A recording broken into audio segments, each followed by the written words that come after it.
당신의 날개로 나르리라 라는 책의 주인공인 인도의 마리 버기스는 어느 날 교통사고로 불행하게 두 다리를 잃게 됩니다. 근데 젊은 처녀가 사고로 두 다리를 잃는다라고 하는 것은 이것은 죽음과도 같은 절망이었습니다.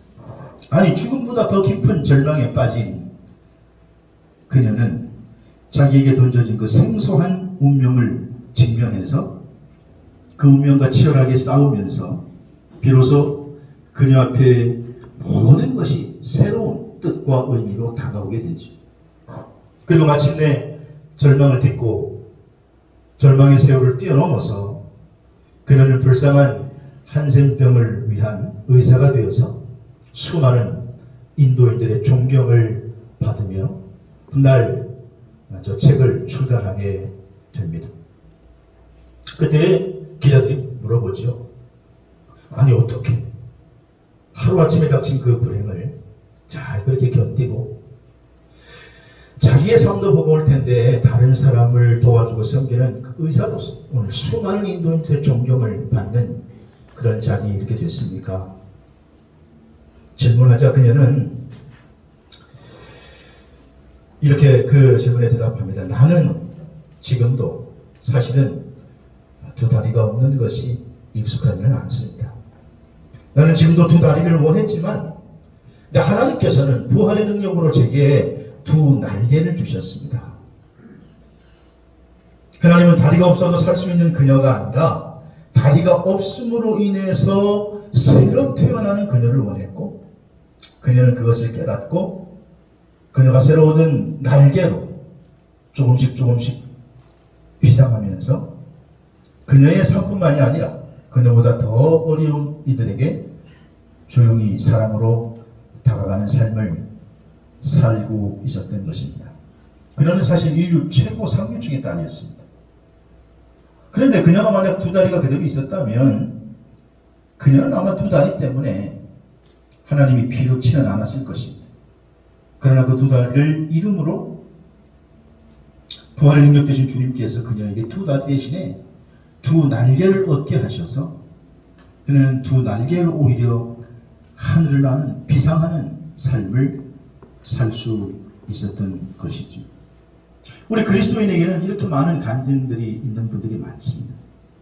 소위 레나 마리아라고 하는 여인도 너무나 유명한 가스펠 가수고 작가이고 성악가지만 그녀의 삶도 처음부터 그녀가 그렇게 살 수 있었을까?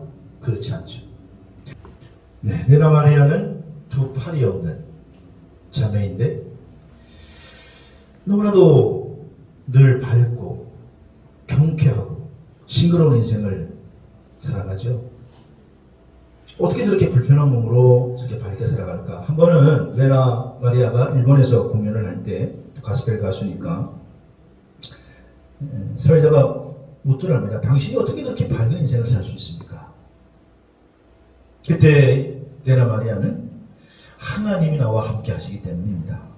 하나님이 내 삶을 움직이고 계시고 내 필요한 것을 채우시고 내 곁에서 나를 위로하시고 내게 힘을 주십니다.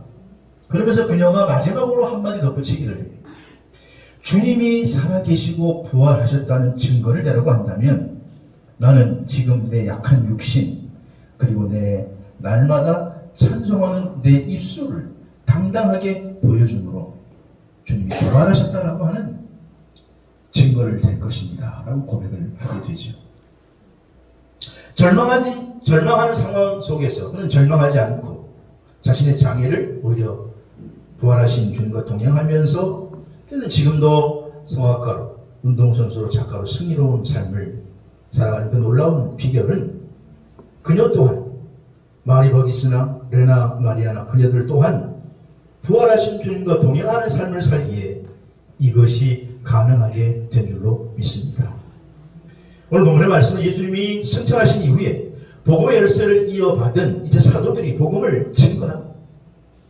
이제는 부활의 능력, 성령의 능력을 힘입었기 때문에 그들이 가는 곳마다 수많은 표적과 기사가 나타납니다. 얼마나 강력하게 역사가 나타나는지 심지어 베드로 사도가 지나갈 때 앞으로 환자가 옆에 누웠으면 베드로의 그림자만 지나가도 환자가 나았다고 성경은 말합니다. 그러니 베드로와 사도들이 예루살렘에 온 칭송을 받게 됩니다. 그리고 막 복음이 확장되고 전파돼 나가니까 대제사장과 사두개인들이 이게 어떻게 된 거냐? 예수를 죽이면 끝날 줄 알았는데 어떻게 된 거냐? 그리고 시기를 하죠. 여러분, 시기는 무서운 결과를 가져오게 됩니다. 시기가 심하면 살인까지 됩니다. 가인도 아벨을 죽인 이유가 시기 때문에 그런 거죠. 이 시기라고 하는 것은 신앙의 무서운 적이 되는 것입니다.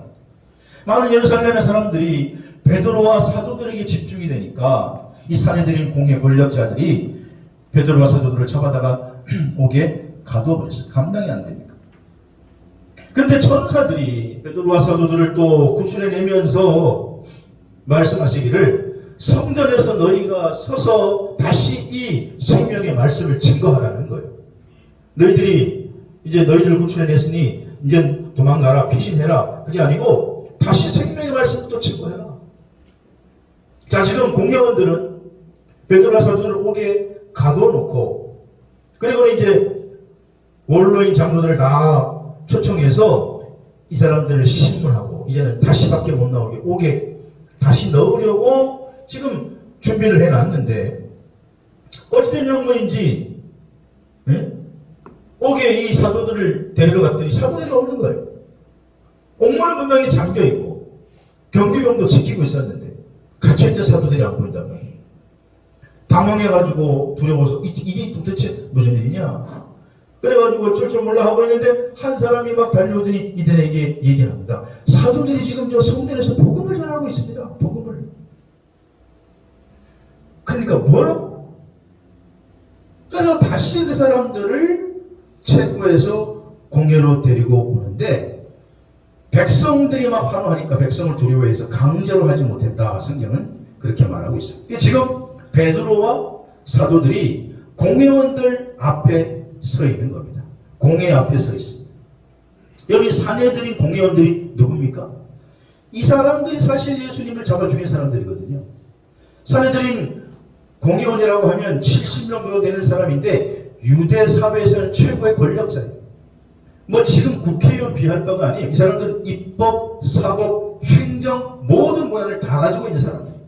이 사람들 할 만하면은 사람을 가둘 수도 있고 풀어줄 수도 있는 이 사람들이 예수님을 십자가에 못 박아 죽인 사람인데 뭐 까짓거 베드로 정도야 유도 아닙니다. 그런데 지금 이런 어마어마한 죽음이 도사리고 있는 상황 속에서 베드로가 공회원들 앞에서 지금 설명하고 있는 내용이 오늘 본문의 말씀입니다. 오늘 본문 말씀 통해서 공회 앞에서라는 제목을 잡았는데 지금 공회 앞에서 베드로는 무엇을 말하고 있는가? 베드로가 말하고 있는 첫 번째는 뭐냐? 오늘 29절에 보니까 베드로가 사도들과 대답하여 이르되 사람보다 누구에게? 하나님께 순종하는 것이 마땅하다. 하나님께 순종하는 것이 옳다. 그렇게 얘기합니다. 대제사장이 너 왜 지금 우리가 전하지 말라고 했는데 왜 계속 예수를 전하느냐? 왜 말하지 말라고 했는데 그 말을 계속하느냐? 그러니까 베드로가 거기에 대해서 지금 답변을 하는 거죠. 뭐라고 얘기합니까? 내가 사람에게 순종하는 것이 옳으냐? 하나님에게 순종하는 것이 옳으냐? 사람보다 하나님께 순종하는 것이 마땅하도다. 그들은 지금 예수 이름을 말하지도 말고 가르치지도 말라고 했는데 그런데 내가 사람에게 순종하는 게 옳으냐? 그럼 사람에게 순종하는 게 뭐예요? 그걸 말하지 않는 거죠. 근데 하나님께 순종하는 건 뭐예요? 말하는 거죠. 예수가 부활했다. 예수가 그리스도다. 예수가 메시아다라고 하는 것을 지금 사람에게 말하는 거예요. 이게 난 옳다는 거예요. 사도행전 5장 19절에서 20절에 보니까 그래서 성전에 가서 그들이 경고함에도 불구하고 성전에 가서 이 생명의 말씀을 증거했다라는 거예요. 그래서 천사들이 풀어준 이유가 가서 생명의 말씀을 전하라 했기 때문에 가서 붙잡혔다가 다시 풀려났는데도 도망가지 않고 다 가서 다시 전하고, 가서 다시 설교하고, 가서 다시 생명의 말씀을 전했다는 거예요. 그리고는 잡혔다가 왜 하냐 그랬더니 사람보다 하나님 뜻에 순종하는 게 옳으니라. 여러분, 사람보다 하나님 뜻에 순종하는 것이 신앙인 줄로 믿으시기 바랍니다. 사도행전 16장 9절에 보니까 밤에 바울에게 환상 중에 보이는데 마게도니아 사람 하나가 와서 그에게 청하기를 좀 우리에게로 와서 도와달라, 그렇게 환상이 보여요. 사도행전 10장에 보면 바울이 2차 전도 여행을 가면서 사실은 바울은 동북쪽 그쪽으로 전도 여행을 가려고 했어요. 즉 비두니아, 아시아 지역으로. 여기 아시아는 우리 아시아가 아니고. 그런데 계속 그쪽으로 일을 준비하고 진행하고 기도하고 있는데 막히는 거예요. 그래서 이게 왜 막히지? 왜 이렇게 안 되지? 고민하고 있을 때에 밤에 환상이 보이는데 마게도냐 사람 하나가 빨리 건너와서 우리를 도와달라는 거예요. 그러니까 바울 환상을 보고 아하, 하나님의 뜻이 에게해를 건너서 마게도니아 저쪽 유럽 쪽으로 가서 복음을 증거하는 게 하나님의 뜻이구나, 그렇게 생각을 하고 16장 10절에 보니까 그때부터 바울이 마게도니아로 떠나기를 힘썼다는 거예요. 원래 바울의 뜻은 어디예요? 바울의 뜻은 어디로 가는 게? 비두니아로 아시아 쪽으로 가서 전도를 하려고 하는 게 바울의 뜻이에요. 그런데 하나님께서 환상 가운데 보이셔서 성령의 감동으로 에게해를 지나서 저쪽 마게도니아 지금 유럽을 말하는 거예요.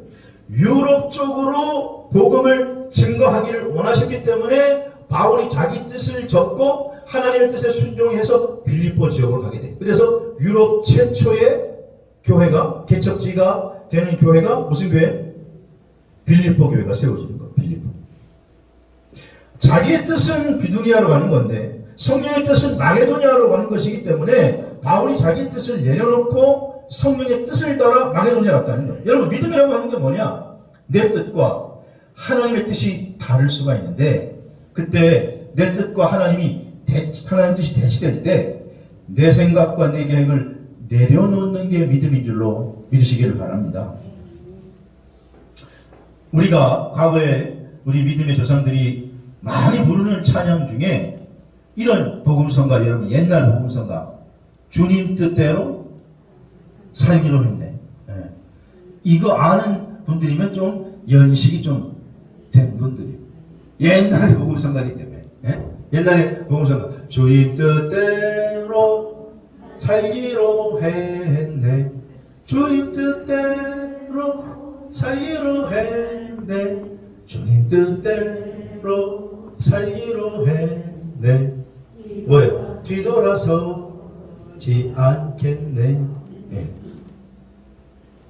근데 여러분, 이 복음성가 가사에 사실 얽혀있는 아주 깊고 애절한 사연이 있어요. 이건 인도 어느 마을에 있었던 실화인데 한 선교사가 이제 대부분 힌두교 인도에 가서 복음을 증거해서 어떤 한 가정이 다 예수를 믿고 영접하게 됐어요. 이제 예수님을 영접한 이 가정은 이제 남은 생에 주님 섬기고 주님 뜻대로 살기로 결정을 했어요. 그 소식이 알려진 거예요. 근데 아직도 그 동네는 다 힌두교예요. 이 마을 사람들이 이 집을 찾아와가지고 이 사람들 광장으로 끌고 가서 위협합니다. 야, 너희들 뭐 예수 믿기로 했대. 만약에 너희 집이 계속 예수를 믿는다고 하면 너희 가족을 다 죽이겠다. 그러면서 협박을 하니까 가장이 이거 어떻게 해야 될지, 이거 예수를 믿기는 계속 얘기하면 가족이 죽고 어떻게 될지 몰라 막 고민할 때 이 가장에게 이 가사가 떠오르는 거예요. 주님 뜻대로 살기로 했네. 주님 뜻대로 살기로 했네. 뒤돌아서지는 말아야 되겠네. 만약에 그러면 너희 자녀를 죽이겠다. 너 계속 예수 믿으면 죽이겠다.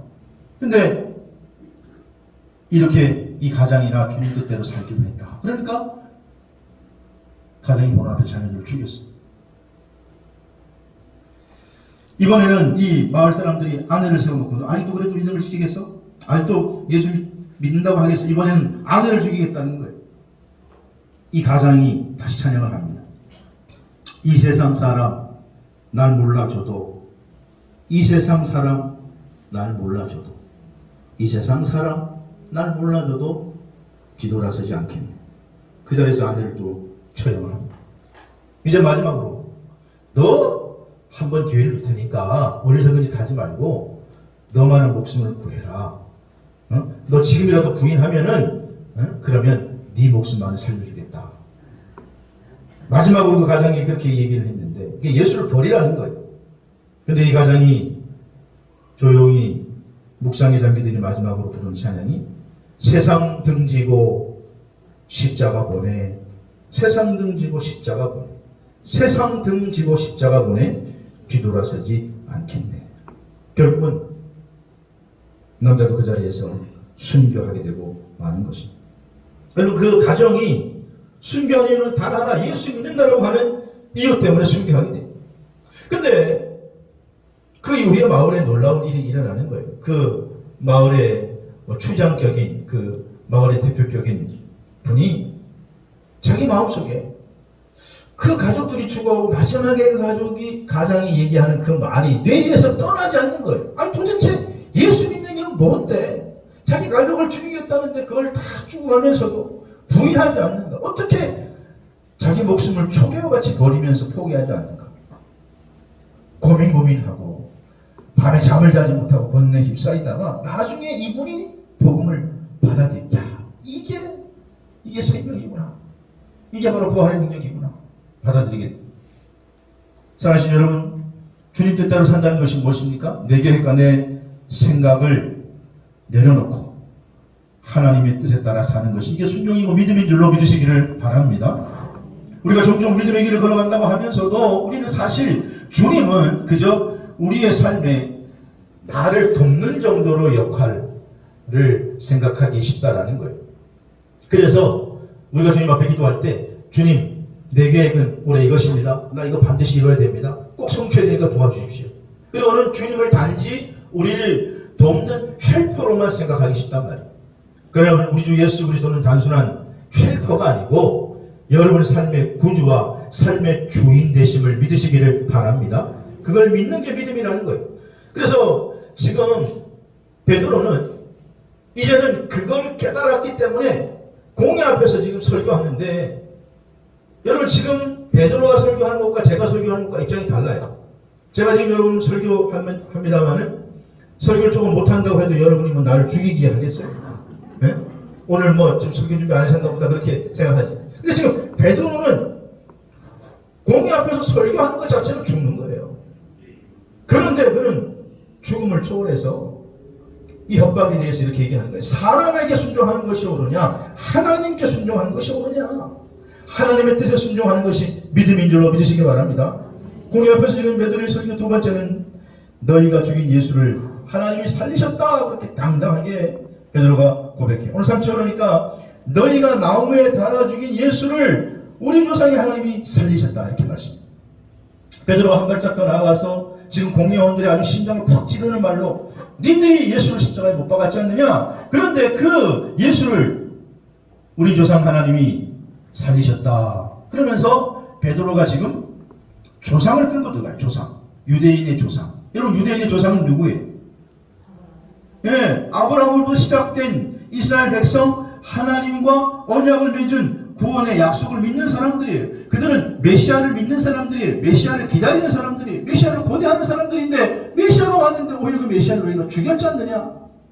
그런데 하나님이 그 메시아를, 예수를 다시 살리셨다. 그러므로 예수의 부활은 거역될 수 없는 사실이다. 베드로의 설교의 핵심은 너희가 죽인 예수를 하나님이 살리셔서 사망 권세 이기고 부활하셨다. 그렇게 당당하게 선언하는 거예요. 여러분 예수님이 부활하신 것을 믿으시면 아멘 합시다. 요한복음 20장에 보면 막달라 마리아 부활하신 예수를 만나는 장면이 나옵니다. 막달라 마리아는 예수님이 죽은 후에 예수님이 갇힌 무덤에 갔는데 무덤 문이 열리고 시신이 사라진 거예요. 시신이 도난당한 줄 알고 슬피 울며 있을 때 천사가 그에게 나타납니다. 그래서 요한복음 20장 13절 14절에 보면 천사가 마리아에게 어찌하여 우느냐. 마리아는 예수님 시신을 누가 가져간 줄 알고 내 주님이 어디로 옮겨졌는지 나는 모릅니다. 그래서 웁니다. 그래서 뒤를 돌아보는데 부활하신 주님이 사실 뒤에 서 계신 거예요. 근데 막달라 마리아가 예수님인 줄 알지 못하더라. 못 알아본. 그냥 동산지기인 줄 알고, 동산 지킨 사람인 줄 알고, 시체 어디로 옮겼어요? 옮긴 건 알면 나에게 좀 가르쳐 주세요. 예수님이 그때 다시 마리아를 불러요. 마리아야. 그러니까 그제서야 눈이 열려 예수님인 줄 알아보게 됩니다. 그리고 16절, 17절 보니까 그제서야 라보니여, 라비여 그렇게 부르는 거예요. 그리고 예수님을 만지려고 하니까 너무 반가웠어. 나를 붙들지 말라. 내가 아직 아버지께 올라가지 않았다. 예수님이 무덤에 울고 있는 마리아에게 당신을 보여주고 부활하신 사실을 일깨워. 그러니 마리아가 달려가서 예수 부활했다, 예수 부활했다 전하니까 제자들에게 알렸는데도 제자들이 믿을 수가 없고, 베드로는 그 얘기를 듣고 무덤에 쫓아 올라가서 부활하신 예수를 확인하게 되고, 그리고 증언하는데 이제 공예원 앞에서 다시 한번 증언하는 겁니다. 너희가 나무에 매달아 죽인 그 예수를 너희 조상 하나님이 살리셨다. 여러분, 사람이 그런 말 있잖아요. 네? 가장 사람이 무서울 때가 죽는지 사는지 초월해서 결단할 때, 나는 죽은 거 산 거 상관없어. 그럴 때 여러분 뭐라 그래요? 우리가 눈에 뵈는 게 없어요. 죽고 사는 걸 초월해서 눈에 뵈는 게 없어요. 그러니까 지금 베드로는 죽음이 무서운 게 아니에요. 나도 죽으면 이제는 사망 권세 이기시고 부활하신 예수님 따라 부활하게 될 것이다. 그걸 자기가 체험했으니까, 봤으니까, 느꼈으니까 눈에 뵈는 게 없어요. 여러분, 우리 그리스도인에게서 가장 큰 위로와 힘은 뭐냐? 사망 권세를 이기시고 부활하신 부활신앙인 줄로 믿으시기를 바랍니다. 러셀 코넬이라고 하는 미국 대령이 있습니다. 미국 시민전쟁 때 활약했던, 이 시민전쟁은 다른 말로 노예전쟁을 시민전쟁이라고 하는데, 거기에 참여했다가 자기 편이 패전하게 돼서 점점 기울게 되니까 지휘 칼을 버리고는 도망가 버렸어요. 근데 자기가 그 부대의 연대장이에요. 연대장이 말이 도망가니까 이게 군대 사기가 오르겠어요. 부하들이 다 도망가고 전쟁 질 수밖에 없어요. 그게 나중에 도망치고 난 다음에 자기가 힘들었어요. 야, 내가 이거 참 뭐하는 짓인가. 이제 끝났다 나는. 내 살아서 뭐하나. 그래가지고 그 버렸던 지휘도 칼을 가지고 죽어야 되겠다. 그래서 닉이라고 하는 자기 그 일을 도와주는 부관 같은 소년에게 자기의 칼을 가져오라고 명령합니다. 그러니까 이 닉이라는 소년이 연대장이 칼을 갖다 드리는 과정에 칼을 갖다 드리려고 하다 총에 맞아. 끝까지 근데 천막이 와가지고 그 칼을 갖다 드리고 눈을 감으면서 이런 말을 해요. 연대장님, 나는 죽음이 두렵지 않습니다. 부활하신 주님이 지금 나와 함께 하시기 때문에 나는 죽음이 조금도 두렵지 않으니까 걱정하지 말라. 그러니까 이 무신론자였던 이 러셀 코넬이 자기가 그 소년에게 칼을 갖다 달라고 그랬는데, 자기 때문에 지금 죽어가는 그 어린 아이의 시신 앞에서 절규하면서, 주여, 이 어린 앞에서 내가 어떻게 하면 좋습니까? 내가 갖다 달라고 그래가지고 이 칼을 갖다 주다가 얘가 죽어가는 건데, 도대체 이 소년이 죽어가면서 부르시는 하나님이 누구십니까? 하나님이 누군데 나는 지금도 두렵지 않다고 하는 겁니까? 여러분, 이 러셀 코넬은 무신론자였거든요. 그래서 그 소년이 고백하는 그 하나님을 듣고 내가 하나님 앞에 어떻게 하면 됩니까? 내가 이 아이를 위해서 뭘 하면 됩니까? 절규하다가 나중에 크게 깨닫고 자기의 몸을 하나님께 바치기로 하고 신학을 공부해요. 나중에는 자기의 재산을 털어서 신학교를 건립하게 되고, 그게 미국의 명문신학교인 고든 코넬 신학대학원이 됩니다. 예수 부활신앙이 닉이라고 하는 소년의 죽음도 극복하게 하고, 마침내 닉이라고 하는 소년을 통해서 코넬도 변화시켜서 부활의 주님을 경험하고 전혀 새로운 인생을 사는 인생의 전환점이 된 것이죠. 여러분, 오늘 본문에 지금 공연 앞에서 설교하는 베드로, 이 베드로도 원래 강한 사람이 아니잖아요. 조그만 계집종이 당신 갈릴리 사람 아니야? 당신 예수 그리스도와 같이 따라다녔던 사람 아니야라고 했을 때 무슨 소리 하는 거냐고. 내가 어디 닮았냐고. 그런 사람, 나 그 사람 알지도 못한다고. 그런 사람 알면 내가 저주하고 죽겠다고. 이렇게까지 얘기했던 베드로인데, 지금 공리 앞에서 어떻게 이렇게 강한 설교를 하고 강한 사람이 됐느냐? 베드로는 부활의 주님을 받고 경험했고, 그 부활의 주님을 이제는 성령의 능력으로 모시고 살기 때문에 이렇게 된 줄로 믿으시기를 바랍니다. 그럼 오늘 사랑하는 여러분, 우리가 어려운 세상 살면서 어려운 환경을 만나서 때로는 내 마음을 억누르고 내 마음을 분노케 하고 내 마음을 뒤집는 많은 일들이 일어날 때에도 우리가 어떻게 그것을 이길 수 있느냐? 부활하신 예수 그리스도를 마음에 모시고 살면 가능한 줄로 믿으시기를 바랍니다. 부활하신 예수 그리스도와 동행하는 삶은 된다라는 거예요. 그래서 지금 자기를 죽이려고 하는 공연 앞에서도 베드로는 이제 당당하게 예수 부활하셨다 이렇게 얘기합니다. 너희가 못 박은 그 예수가 부활했다. 하나님이 다시 살리셨다. 지금 이 말은 다른 말로 하면 나 이제 이렇게 얘기할 테니까 죽이려면 죽여봐라. 세 번째로는 공회 앞에서 베드로와 사도들의 설교는 예수를 구주로 삼으셨다. 그렇게 말하고 있습니다. 오늘 보면 31절 한번 같이 한번 읽어볼까요? 31절 시작. 이스라엘에게 회개함과 죄사함을 주시려고 그를 오른손으로 높이사 임금과 구주로 삼으셨느니라. 아멘. 하나님께서 예수를 다시 살리신 이유가 당신의 백성으로 하여금 뭐하게 하고 회개하고 그래서 죄사함을 받게 하기 위함이다. 그래서 예수를 임금으로 구주로 삼으셨다는 거예요. 임금이라고 하는 것은 하나님의 백성과 피조물 다스림 통치자가 임금이라 하잖아요. 구주는 구원자라는 거예요. 그분이 구원의 창시자라는 거예요.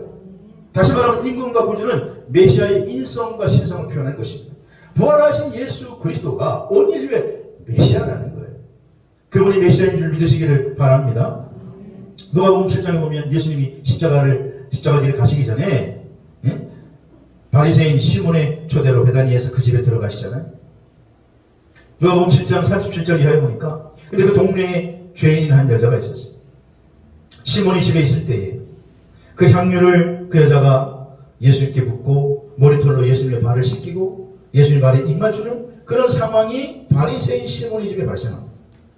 시몬이 바리새인이기 때문에 이렇게 예수님을 이렇게 약간 좀 안 좋은 표정으로 이렇게 지켜보고 있는 거예요. 그러면서 속으로 이렇게 생각을 해요. 이 사람이 나사렛에서 나온 선지자라면 아니 이 여인이 지금 죄인인 줄 알 텐데 왜 그 일을 중단시키지 않고 있나. 예수님께서 그 바리새인 시몬의 생각을 읽으시고 41절에 이렇게 얘기합니다. 시몬아, 너에게 빚진 사람 둘이 있는데 한 사람은 500데나리를 빚졌고 한 사람은 50데나리를 빚졌다. 근데 둘 다 갚을 길이 없어서 주인이 다 탕감해줬다. 근데 네 생각에는 그러면 둘 중에 누가 주인을 더 사랑하겠느냐? 누가 그를 더 사랑하겠느냐? 그랬더니 시몬이 대답하기를 아니 당연히 더 탕감 많이 받은 사람 아닙니까? 예수님이 그래 네 말이 옳다. 44절에 보니까 근데 네가 이 여자를 지금 보고 있지? 너는 내가 이 집에 들어왔을 때 내게 발 씻을 물도 주지 않았지만 이 여인은 눈물로 내 발을 씻겼고 머리털로 닦았다. 너는 내게 입맞추지도 않았지만 그녀는 내게 입맞추기를 그치지를 않았고 너는 내게 감람유 몇 방울 떨어뜨리는 예의조차 베풀지 않았지만 그녀는 향유로 내 발에 부었고 머리털로 내 발을 씻겼다. 그러므로 내가 내게 말하노니 이 여인의 죄가 사해졌도다. 이는 그의 사랑이 많음이라. 이렇게 얘기합니다. 그러면 48절에 그러면서 시몬이 죄인이라고 하는 그 여인에게 예수님이 말씀하시기를 그래서 이 여인이 죄사함을 받았느니라. 그러면서 이 여인에게 내 믿음이 너를 구원하였느니라. 평안히 가라. 그렇게 말씀해요. 여러분 오늘 하나님이 우리에게 요구하시는 것은 회개인 줄로 믿습니다. 하나님은 회개를 통해서 우리에게 뭐하게 하시기 위해서?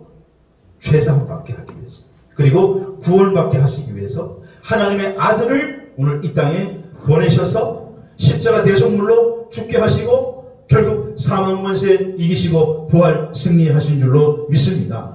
그러니까 근본적인 목적은 우리에게 죄사함을 받게 하시려고 하나님께서 예수를 오늘 우리에게 임금과 구주로 삼았다라는 거예요. 우리를 구원하시기 위해서. 그래서 오늘 베드로는 공회 앞에서 많은 사람들에게 당당하게 예수님이 부활하셔서 우리의 임금 되셨고 우리의 구주 되셨다. 그렇게 말하는 거예요. 여러분 부활하신 예수 그리스도는 우리 인생의 단순한 우리를 돕는 헬퍼가 아니고 여러분 삶의 주인인 구주가 되심을 믿으시기를 바랍니다. 그 구주와 함께 사시기를 주의 이름으로 축원합니다. 요즘 디지털 시대라고 하는데 디지털 시대가 되면서 다른 게 뭐냐? 친구가요 옛날에는 친구를 우리가 맺으려면 어떻게 했어요? 친구를 만나서 사귀거나 편지를 써서 그 사람과 관계를 맺거나 같은 단체에 속해 있거나 그럴 때 친구를 삼을 수 있었는데 요즘은 친구를 어떻게 만납니까? 주로 인터넷에서. 그죠? 그리고 또 SNS를 통해서 친구를 맺고 친구를 삼습니다. 요즘은 70대 80대 가리지 않고 이제는 다 페이스북하고 다 유튜브 해요. 우리나라는 아주 얼마나 앞서가는지. 그래가지고 친구를 막 맺는데 어떤 분은 친구가 10,000명이라고 10,000명 보니까 페이스북에. 그런 분 혹시 여기 있는지 모르겠어요. 이제는 혁명적인 일이 일어났기 때문에 시간과 공간을 초월해서 지구 반대편에 있는 사람과도 어떻게 친구를 맺고 살아갈 수가 있기 때문에 서로 친구를 삼아요. 옛날에는 여러분 외국에 나가 있는 자녀랑 한번 만나려면 통화하려면 쉽지가 않았어요. 요즘은 애들이 외국에 나와 있어서 어떻게 하면 됩니까?